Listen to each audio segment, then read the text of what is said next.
warahmatullahi wabarakatuh. Perkenalkan, saya Ratri Rahayu. Pada kesempatan kali ini, saya akan menjelaskan konstruktivisme sosial sebagai filsafat matematika. Selain itu, saya juga akan menjelaskan implementasi dari konstruktivisme sosial di dalam pembelajaran matematika. Jadi, saksikan video ini hingga selesai, oke? Saya akan menjelaskan konstruktivisme sosial sebagai filsafat matematika. Nanti ada 5 materi yang akan saya bahas dalam video ini. Yang pertama adalah konstruktivisme sosial, yang kedua pengetahuan objektif dan subjektif konstruksi sosial, yang ketiga konstruktivisme sosial sebagai pengetahuan objektif, yang keempat pengujian kritis terhadap proposal, dan yang kelima implementasi konstruktivisme sosial di dalam pendidikan matematika. Yang akan saya bahas pertama yaitu konstruktivisme sosial. Konstruktivisme sosial adalah pengembangan dan perpaduan pandangan matematika konvensionalisme dan kuasi-empirisme dalam struktur kognitif siswa berdasarkan pengalaman siswa. Ada 3 dasar untuk menggambarkan pengetahuan matematika sebagai konstruksi sosial. Yang pertama adalah dasar pengetahuan matematika adalah pengetahuan linguistik, kesepakatan, dan aturan. Yang kedua, proses sosial interpersonal diperlukan untuk mengubah pengetahuan matematika subjektif dari seorang individu, kemudian diterima menjadi pengetahuan matematika objektif setelah dipublikasikan. Kemudian yang ketiga, objektivitas itu sendiri nantinya akan dipahami sebagai sosial. Kemudian tinjauan tentang konstruksi sosial. Fokus utama di dalam konstruksi sosial adalah asal-usul pengetahuan matematika dibanding pembenarannya. Pengetahuan matematika baru yang dihasilkan dapat berupa pengetahuan subjektif ataupun objektif, dan dia memberikan ciri khusus ke dalam konstruktivisme sosial dengan menganggap keduanya adalah sebagai suatu bentuk pengetahuan dan menghubungkan keduanya di dalam siklus yang kreatif. Ada 7 asumsi yang dapat mendukung catatan konstruktivis sosial di dalam penciptaan pengetahuan. Yang pertama adalah seseorang individu memiliki pengetahuan subjektif tentang matematika. Berpikir secara matematis dari seseorang, baik proses dan produk pengetahuan matematika adalah pikiran subjektif. Hal ini sebagian besar mempelajari pengetahuan yaitu rekonstruksi objektif. Akan tetapi, dia masih mengikuti batasan-batasan tertentu dan proses hasil penciptaan kembali dalam representasi subjektif ini dari pengetahuan matematika. Selanjutnya, dari pengetahuan subjektif ini, si individu menggunakan pengetahuan ini untuk membangun pengetahuannya sendiri, sehingga menghasilkan produk matematika yang unik, kreasi dari pengetahuan matematika subjektif yang baru. Kemudian yang kedua, publikasi diperlukan tetapi dia tidak cukup agar pengetahuan subjektif dapat menjadi pengetahuan objektif matematika. Tadi hasil pengetahuan subjektif dari masing-masing individu kemudian dipublikasikan ke masyarakat umum. Nah, syarat inilah yang menjadi suatu pengetahuan subjektif agar bisa menjadi pengetahuan objektif. Hal ini tergantung dari keberterimaannya, tetapi pertama-tama harus dapat dinyatakan secara fisik dulu. Ya, pengetahuan subjektif tadi harus dimuat di dalam cetak, media elektronik, kemudian juga dapat ditulis dan diucapkan.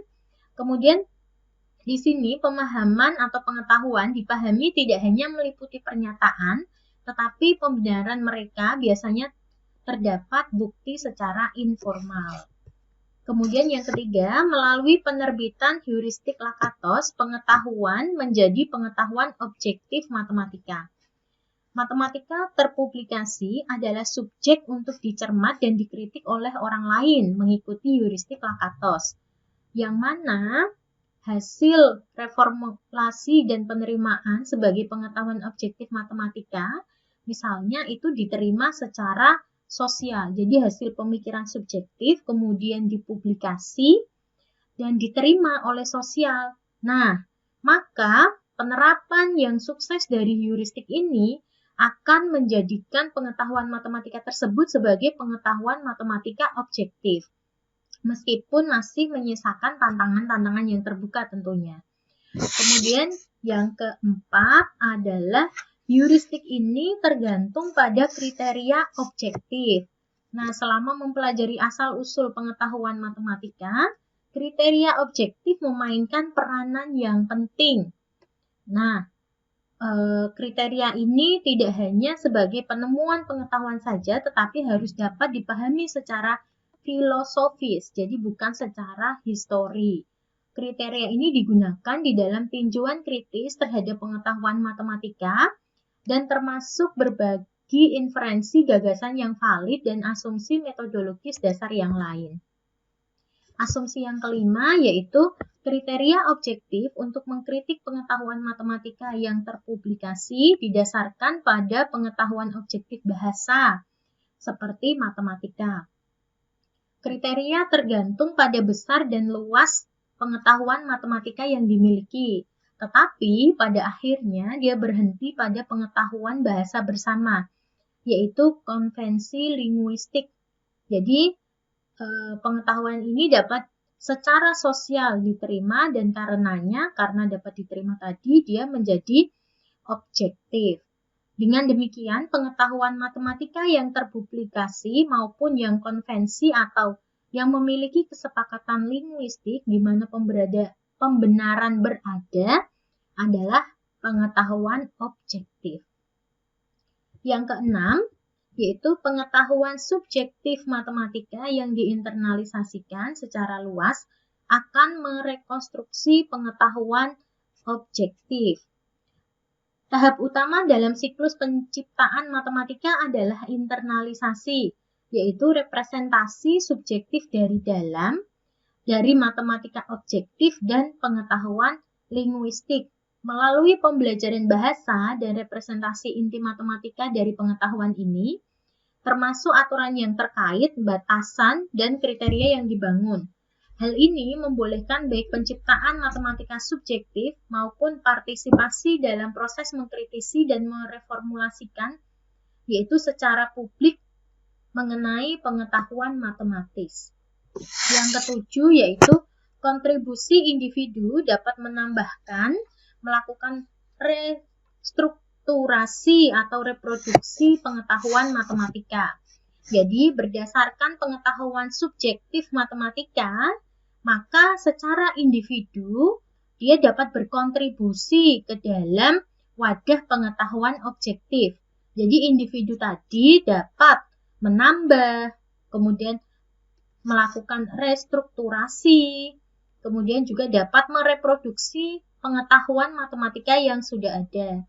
Kontribusi restrukturasi bisa berupa konsep baru atau teorema yang digeneralisasi atau hubungan dua atau lebih bagian pengetahuan matematika yang sebelumnya sudah ada. Jadi, kontribusi reproduksi matematika ini bisa dapat berupa buku teks atau perluasan yang lebih lanjut. Kemudian, masalah-masalah yang muncul setelah adanya konstruksi sosial. Ada dua permasalahan yang segera muncul dari penjelasan singkat ini. Yang pertama adalah identifikasi objektivitas sosial atau diterima secara sosial. Untuk mengidentifikasi objektivitas objek dan kebenaran dari matematika yang tetap dan abadi dengan sesuatu yang bisa berubah dan terbuka, seperti pengetahuan yang diterima secara sosial, awalnya itu kelihatan bermasalah. Di mana matematika pada awalnya itu dia adalah sesuatu yang mutlak kebenarannya. Kemudian berdasarkan konstruktivis atau konstruksi sosial ini, pengetahuan matematika ternyata bisa berubah dan terbuka dan diterima secara sosial. Kemudian masalah yang kedua yaitu mengenai kedekatan konstruktivisme pada sosiologis atau empiris lain di dalam menguraikan matematika. Nah, karena konstruktivisme sosial merupakan kuasi empiris, tadi sudah saya sebutkan di awal, Dia memiliki tugas di dalam menguraikan hakikat matematika, termasuk matematika praktis di dalam bentuk deskriptif sepenuhnya. Maka, ya, batas antara matematika dengan disiplin ilmu yang lain itu akan menjadi sangat lemah. Karena dia tadi termasuk ke dalam kuasi empirisme. Kemudian, bahasan yang kedua adalah pengetahuan objektif dan subjektif.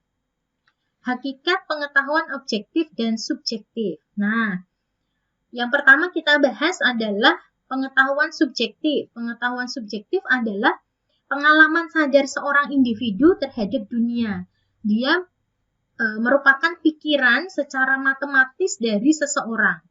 Kemudian kalau pengetahuan objektif diartikan sebagai produk-produk dari hasil pemikiran manusia seperti teori-teori yang diterbitkan atau dipublikasikan, di mana kesepakatan dan aturan bersama tadi secara sosial disepakati di dalam pemakaian bahasa.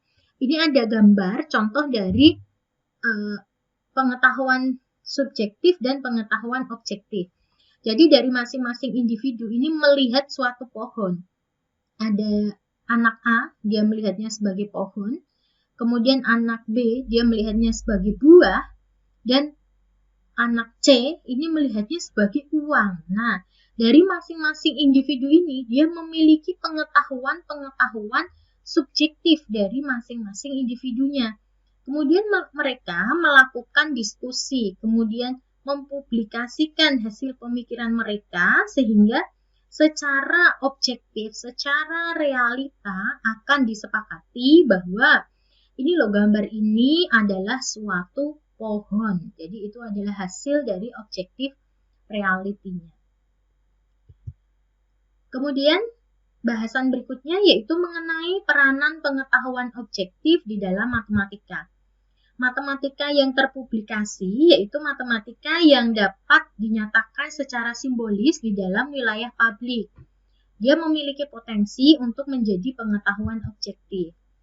Kesepakatan-kesepakatan dan aturan yang diklaim mendukung pengetahuan matematika dan termasuk logika. Mereka memberikan dasar definisi logis dan matematika sebagaimana dasar untuk aturan-aturan dan aksioma-aksioma dari logika dan matematika. Kemudian ada peranan pengetahuan subjektif di dalam matematika. Pengetahuan subjektif diperlukan untuk menjelaskan asal-usul pengetahuan matematika yang baru, serta dia mencocokkan apakah teori yang diusulkan itu sesuai dengan teori yang sudah ada. Kemudian pengetahuan subjektif ini juga diperlukan untuk penciptaan kembali dan keberlanjutan keberadaan dari suatu pengetahuan. Menurut penjelasan konstruktivis sosial, pengetahuan subjektif adalah apa yang melanjutkan dan memperbarui pengetahuan. Apakah itu matematika, logika, atau bahasa. Jadi pengetahuan subjektif memainkan bagian inti di dalam membahas filsafat matematika. Bahasan yang ketiga yaitu konstruktivisme sosial sebagai pengetahuan objektif. Konstruktivisme sosial tentunya memiliki objektivitas. Konstruktivis sosial memberikan pengetahuan yang objektif bagi matematika, di mana konstruktivisme sosial memandang bahwa matematika dapat dibenarkan ketika mampu didemonstrasikan objektivitas dari pengetahuan matematika maupun fakta yang memang disepakati oleh pengetahuan yang ada. Jadi, konstruktivisme sosial ini dia tetap memiliki objektivitas karena dia memiliki kesepakatan, ya. Kesepakatan sosial di mana disepakati oleh pengetahuan-pengetahuan yang ada sebelumnya.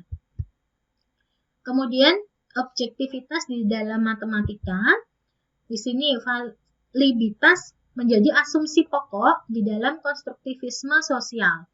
Fakta menunjukkan bahwa objektivitas pengetahuan matematika dan objek matematika merupakan ciri matematika yang dapat diterima secara luas dan dapat dijelaskan peruntukannya oleh filsafat matematika apapun. Nah, objektivitas matematika ini terdiri dari dua, yaitu pengetahuan dan objek matematika, di mana keduanya memiliki keberadaan otonom atas adanya kesepakatan intersubjektif dan tidak tergantung pada pengetahuan subjektif sembarang individu. Kemudian, pembahasan berikutnya adalah dasar linguistik dari objektivitas di dalam matematika. Yang pertama adalah klaimnya adalah objektivitas pengetahuan matematika didasarkan pada pengetahuan bersama bahasa alami. Kemudian, bahasa alamiah kita sebenarnya itu sudah memuat matematika secara informal. Misalkan kita mengenal istilah persegi, lingkaran, 0, 1, kemudian jumlah, kurang dari, lebih dari, sama dengan. Nah, itu sebenarnya di dalam bahasa alamiah kita itu sudah mengenal itu. Kemudian, pengetahuan objektif diidentifikasi dengan sekumpulan proposisi dan pernyataan yang secara linguistik menyatakan bangunan dari suatu pengetahuan.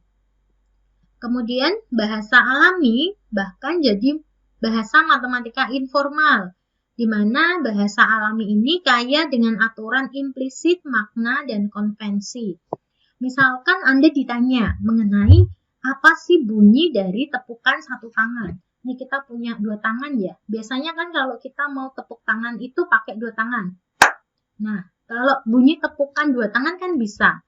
Lalu bagaimana bunyi tepukan satu tangan? Nah, bahasa alami kita atau dasar dari linguistik kita itu mengenal bahwa kalau hanya satu tangan itu tidak dapat membuat sebuah tepukan. Jadi kalau sebuah tepukan dapat dibentuk oleh dua tangan.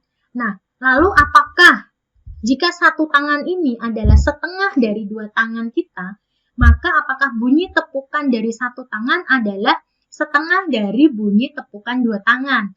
Nah, itu sebenarnya kan tidak bisa dijelaskan secara bahasa alamiah kita, atau kebenaran objektivitasnya itu tidak dapat diterima secara sosial. Kemudian dasar dari linguistik logika. Penggunaan istilah-istilah logika kunci seperti tidak, dan, atau, implikasi, jika dan hanya jika, memuat, terdapat. Nah, secara ketat dia mengikuti aturan-aturan linguistik sebenarnya. Kemudian, penalaran sebagai seluruh dasar dari argumen rasional berpijak pada aturan bersama di dalam bahasa. Kemudian, aturan dan makna logika matematika menyatakan versi terformalkan dan penghalusan logika dengan tujuan untuk memperbaiki himpunan permainan bahasa yang tumpang tindih dengan logika bahasa alami. Jadi kalau kita biasanya di materi logika matematika, kita akan secara tumpang tindih ya, tumpang tindih dengan bahasa yang kita gunakan sehari-hari. Nah, maka diciptakan suatu aturan dan makna logika matematika ini agar perbaikan himpunan permainan bahasa tadi tidak tumpang tindih dengan bahasa alami kita. Kemudian dasar linguistik sebenarnya mengakomodasi perubahan konseptual. Konvensi linguistik memberikan pengetahuan matematika sehari-hari dengan landasan aman. Demikian juga, konvensi linguistik menyediakan alasan untuk perubahan di dalam matematika, seperti konvensi dan penggunaan linguistik berkembang dari waktu ke waktu. Contohnya, dulu kita hanya mengenal 1 ditambah 1 sama dengan 2. Kemudian, kita tidak pernah mempertanyakan, apakah boleh kalau 1 ditambah 1 itu hasilnya tidak 2. Kemudian, George Boole ini mempunyai atau menciptakan suatu sistem yang secara formal memberikan arti yang berbeda terhadap simbol-simbol. Dia menyatakan bahwa 1 ditambah 1 itu hasilnya adalah 1. Nah, hal ini dapat dinyatakan secara benar. Tetapi kenyataan bahwa 1 ditambah 1 ini tidak salah, dia ini juga akan berdampak kepada 1 ditambah 1 sama dengan 2 itu tidak lagi mutlak kebenarannya. Jadi matematika ini bisa berubah ya. Perubahan di dalam matematika ini juga bisa berubah karena adanya konvensi linguistik begitu. Oke, berikutnya yaitu pengetahuan matematika yang tertanam di dalam penggunaan bahasa. Dia menyediakan dasar untuk pengetahuan matematis secara informal yang pada akhirnya nanti akan dibuktikan secara formal. Kemudian ada jaminan konvensionalis untuk pengetahuan matematika. Konstruktivisme sosial, dia menyatakan bahwa pengetahuan matematika itu tidak sempurna. Di dalam artian bahwa matematika itu bersifat terbuka untuk selalu dapat direvisi. Dan dia bersifat objektif, yaitu dapat diterima secara sosial dan dicermati publik yang sesuai. Pengetahuan matematika yang valid adalah pengetahuan matematika yang diterima berdasarkan pada basis di mana menjadi pengetahuan dijustifikasi publik atau pembuktian dipublikasikan yang telah lolos atau telah dirumuskan di dalam kebenaran. Ada dua secara garis besar, yaitu ada asumsi awal eksplisit dan urutan langkah benar menuju simpulan. Kemudian ada 5 tahapan di dalam asumsi awal eksplisit. Yang pertama adalah hipotesis, kemudian didefinisi, dari teorema ini dibuktikan kebenarannya, kemudian kebenaran informal, dan aksioma secara logis. Nah, pada tahap keempat dan kelima, yaitu kebenaran informal dan aksioma logis, ini terjadi pembenaran konvensionalis. Kemudian, pada bagian kedua, yaitu urutan langkah benar menuju simpulan, ada 5 tahapan juga. Yang pertama adalah penggunaan aturan logis dari inferensi. Yang kedua, penggunaan prinsip matematika dari inferensi. Ketiga, pengenalan asumsi baru. Keempat, klaim langkah yang dibenarkan. Kelima, yaitu analogi.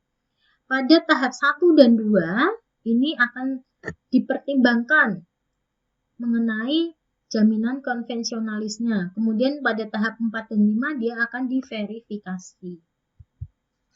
Kemudian objek-objek matematika.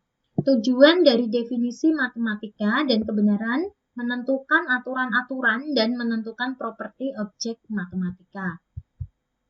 Objek matematika akan mewarisi kepastian, yaitu kestabilan dari definisi, dari objektivitas pengetahuan matematika. Dan pada gilirannya, dia memerlukan hal yang permanen bagi mereka sendiri dan beserta tujuan keberadaan. Pandangan konstruktivis sosial adalah bahwa objek matematika adalah konstruksi sosial atau artefak-artefak dari budaya. Yang keempat, pandangan konstruktivis sosial adalah entitas matematis tidak lebih permanen dan bertahan lama, subsistensi diri daripada konsep-konsep universal yang lain. Kemudian berikutnya adalah asal-usul pengetahuan matematika. Matematikawan juga memanfaatkan konsep-konsep dan metode dari suatu teori matematika yang lain. Jadi awalnya ada konsep-konsep matematika, kemudian matematikawan ini dia akan membangun hubungan antara dua teori sebelumnya yang terpisah. Nah, pekerjaan semacam ini menyebabkan hubungan struktural yang baru yang akan dibentuk antara bagian-bagian terpisah dari matematika. Ini merupakan proses restrukturasi matematika yang cukup berpengaruh pada hubungan baru dari dua teori tadi, konsep lama ini, yang dijelaskan secara ulang atau dirumuskan kembali dan dibuat lebih dekat secara bersama-sama, sehingga menghasilkan suatu teori matematika yang baru. Yang mana teori matematika baru ini kemudian dikenalkan dan kemudian ada kontribusi baru dari teori-teori yang lain yang dikemukakan oleh sosial, yang dikemukakan oleh orang lain setelah teori baru tadi disampaikan, maka teori baru ini beserta teori-teori lain atau pengetahuan subjektif dari orang-orang ini akan bersatu menjadi teori yang lebih kompleks. Isi yang sifatnya objektif ini sedang diformulasi dan dikembangkan sebagai hasil dari kontribusi yang baru, yang mungkin baik dari restrukturasi pengetahuan yang ada, atau hanya menambahkan teori dari yang sudah ada. Kemudian, penerapan pengetahuan matematika. Bagi kecukupan, konstruktivisme sosial harus memperhitungkan efektivitas yang tidak masuk akal di dalam sains. Hal ini dapat menjelaskan penerapan matematika ke dalam dua alasan. Yang pertama adalah matematika didasarkan pada bahasa alamiah empiris. Yang kedua, semi-empirisme matematika berarti yang tidak begitu berbeda dari ilmu pengetahuan empiris. Bahasa alamiah empiris. Banyak kosakata matematika yang dapat langsung diterapkan ke dalam dunia pengalaman. Dan aturan-aturan bahasa alamiah termasuk kesepakatan tentang bagaimana mengaplikasikan istilah-istilah ini. Kemudian ada semi-empirisme matematika. Dia lebih dekat hubungan antara matematika dengan ilmu pengetahuan empiris daripada kemungkinan kemutlakan filsafat secara tradisional. Kemudian bagian keempat yaitu pengujian kritis terhadap proposal. Nah, matematika itu sewenang-wenang dan relatif. Yang pertama kita bahas mengenai pertama-tama ada masalah yang relativisme pengetahuan matematika dan kebenaran. Jika seperti yang dibantahkan, kebenaran matematika didasarkan pada kesepakatan sosial, maka keduanya itu dapat berubah-ubah dan relatif.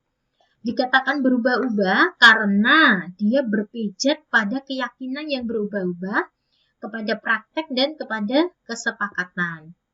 Kemudian, kesembarangan matematika berdasarkan kenyataan bahwa pengetahuan matematika didasarkan pada kesepakatan dan aturan linguistik. Kemudian, jadi meskipun setiap simbol dalam bahasa alamiah itu bersifat sembarang, jadi simbol-simbol matematika yang kita kenal itu dia bersifat sembarang, tetapi dia sebagai pilihan tanda-tanda yang sembarang harus memiliki hubungan antara realitas dan keseluruhan model, sehingga bahasa tidak menetapkan lagi hal yang sembarangan. Misalkan kita mau menyimbolkan panjang dari sebuah persegi panjang itu dengan P. Nah, itu kan sebenarnya kita sembarangan di dalam menyatakan sebuah simbol. Tetapi harusnya hubungan antara simbol P tadi dengan panjang, dia memiliki hubungan yang realitas dari keseluruhan model tersebut. Matematika juga bersifat relatif. Dengan mengadopsi secara objektif definisi konstruktivisme sosial, maka akan membuka tuduhan dari relativisme. Artinya, hanya pengetahuan dari suatu kelompok tertentu berlaku pada waktu tertentu. Matematika sebenarnya bukan hanya memiliki kaki yang berakar pada realitas, tetapi bagian atasnya harus bertahan pada prosedur yang ketat dan dengan pembenaran publik dan kritik, berdasarkan penerapan secara menyeluruh dari prinsip-prinsip. Jadi dapat disimpulkan, matematika dikatakan relatif karena bersandar kepada keyakinan dari sekelompok manusia. Kemudian ada konstruktivisme sosial. Dia menghasilkan bahasa alami yang unik. Konstruktivisme sosial menggunakan pembenaran konvensionalis untuk matematika pengetahuan. Ia mengasumsikan bahwa pengetahuan matematika bertumpu pada alam unik bahasa.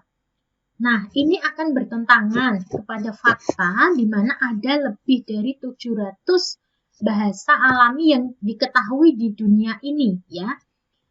Bahasa-bahasa ini akan memiliki basis yang berbeda dari bahasa Inggris. Padahal, konsep dan kebenaran matematika ini tergantung pada hal-hal tertentu fitur struktural bahasa Inggris. Ini ditemukan sama di Eropa dan beberapa lainnya. Bahasa ini tidak harus dalam semua bahasa yang alami. Nah, ini memiliki dua jurusan konsekuensi, di mana tidak satu pun yang penting untuk konstruktivisme sosial. Yang pertama adalah konsep dan kebenaran matematika ini berasal dari bahasa Inggris, karena kebanyakan penemu-penemu matematika ini adalah orang yang berbahasa Inggris. Nah, apa sih akibatnya jika pengetahuan matematika ini kemudian dialih bahasa ke dalam penutur bahasa yang bukan bahasa Inggris? Apakah pengetahuan matematika ini akan terkurangi maknanya, terkurangi kebenarannya? Nah, itu adalah penjelasan mengenai konstruktivisme sosial di mana dia menghasilkan bahasa alami yang unik. Kemudian, keberatan-keberatan yang muncul sebelumnya. Yang pertama adalah penerimaan sosial tidak sama dengan objektivitas. Jadi tadi kan pengetahuan subjektif jika diterima dengan penerimaan sosial maka akan menjadi pengetahuan objektif. Nah, ini adalah keberatan-keberatan yang muncul di mana ini loh, penerimaan sosial itu sebenarnya tidak sama loh dengan objektivitas. Kemudian keberatan yang kedua, konstruktivisme sosial ini tidak mencukupi untuk menjamin sebuah pengetahuan matematika. Yang ketiga, konstruktivisme sosial ini menggabungkan konteks penemuan dan pembenaran, dan dia melakukan kesalahan secara psikologi. Kemudian kita menuju pembahasan yang kelima, yaitu implementasi konstruktivisme sosial di dalam pendidikan matematika. Yang pertama saya bahas mengenai orientasi pembelajarannya. Yang pertama, orientasi pembelajaran konstruktivisme itu berpusat kepada siswa, di mana siswa ini secara aktif dan mandiri untuk menyusun atau mengkonstruksi pengetahuannya sendiri. Jadi, guru itu hanya bersifat atau bertugas sebagai fasilitator untuk meminta siswa untuk membangun pengetahuannya sendiri. Yang kedua, belajar matematika artinya membentuk pemahaman. Jadi, pemahaman atau pengetahuan itu dibangun oleh siswa sendiri berdasarkan pengalaman-pengalaman sebelumnya yang telah diperoleh di kelas-kelas sebelumnya. Kemudian di dalam pembelajaran konstruktivis ini juga menggunakan teori belajar dari Vygotsky yang menyatakan bahwa prinsip kerjasama, saling bertukar pendapat, ini penting loh di dalam proses pembelajaran. Jadi di dalam mengkonstruksi pengetahuannya, siswa kan tadi berusaha untuk menyusun pengetahuannya, kemudian mendiskusikan. Dia bekerja sama, kemudian saling bertukar pendapat untuk menemukan suatu konstruksi pengetahuan objektif matematika yang baru.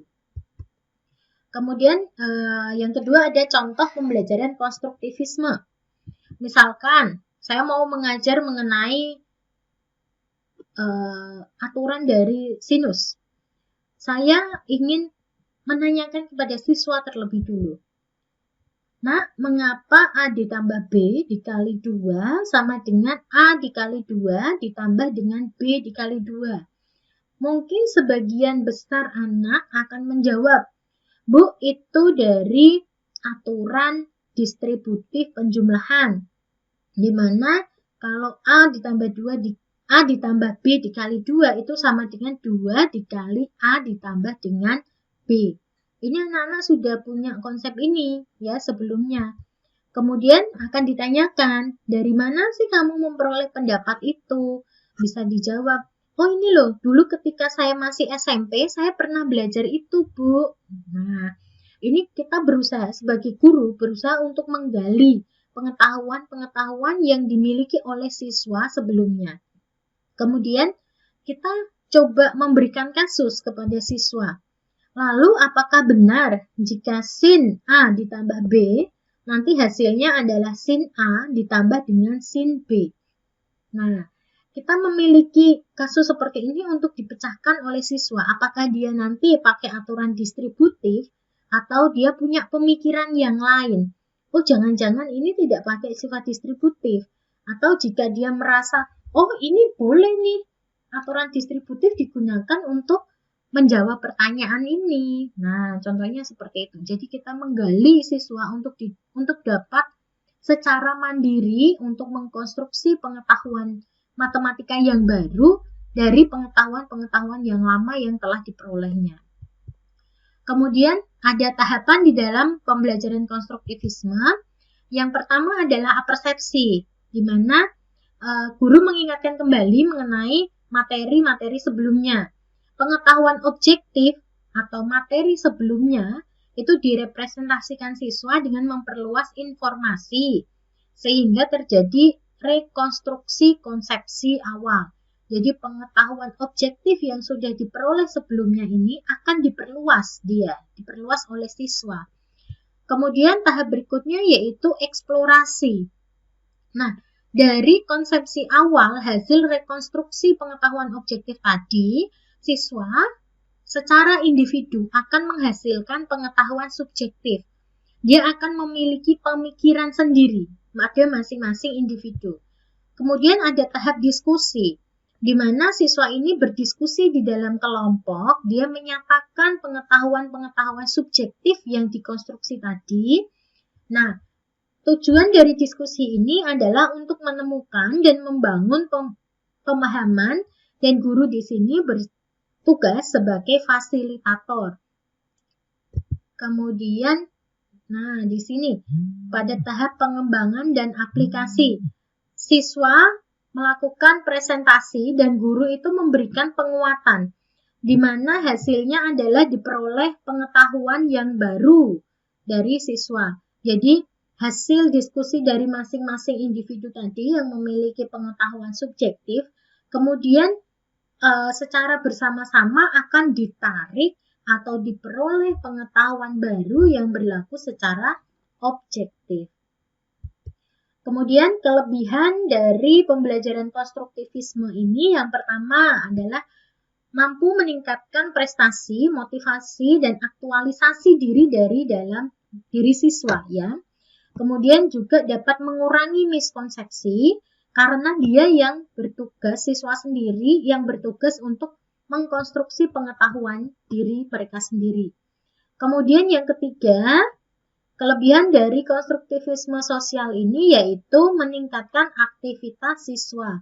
Jadi sebelumnya kalau ada paradigma bahwa siswa adalah bejana yang kosong, kemudian guru bertugas untuk mengisinya, nah, ini sudah tidak lagi berlaku. Siswa bukan merupakan bejana yang kosong. Dia sudah memiliki pengetahuan awal, tinggal guru menjadi fasilitator untuk meningkatkan atau untuk menyusun aktivitas-aktivitas yang dapat dilakukan oleh siswa. Di mana hasilnya nanti pembelajarannya akan lebih bermakna karena siswa sendiri yang mengalami proses rekonstruksi misalkan dari rumus matematika, dari konsep matematika. Jadi pembelajaran itu akan lebih teringat, lebih bermakna bagi siswa jika dia melakukannya secara sendiri daripada, nah ini loh rumus dari penjumlahan sin dari dua sudut. Nah, misalkan seperti itu. Jadi akan lebih bagus jika dia melaksanakan pembelajaran secara konstruktivis. Itu yang dapat saya sampaikan di video penjelasan ini. Sampai jumpa di video-video berikutnya. Bye-bye. Wassalamualaikum warahmatullahi wabarakatuh.